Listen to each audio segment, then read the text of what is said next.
Here at home, David Seymour made his debut as acting Prime Minister at the regular Monday post-cabinet press conference.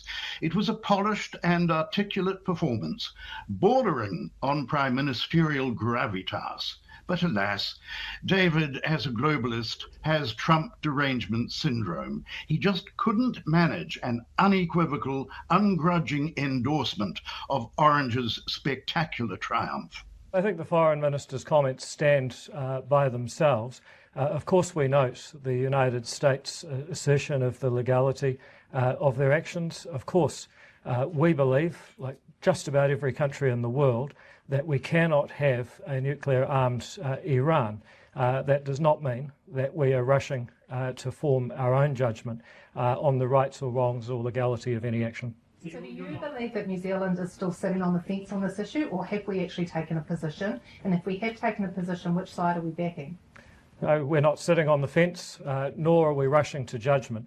I believe the world is not sitting there waiting for New Zealand to give its position on the legality of the situation. What people do want to see is de-escalation and dialogue, and most critically for us, the safety of New Zealanders in the region.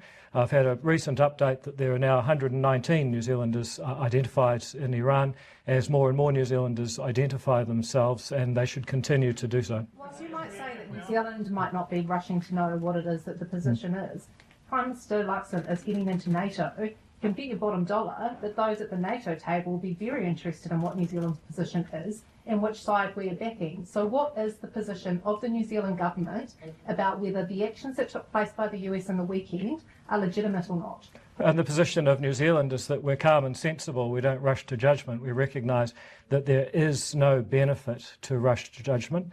There is a benefit to having independent foreign policy, being an honest broker who waits to have all the facts before rushing to a position. Now, I think it'd be, very easy for the New Zealand media to want a definitive position right away. I don't think it's in the interests of New Zealand or, frankly, New Zealanders in the region for us to go off half-cocked.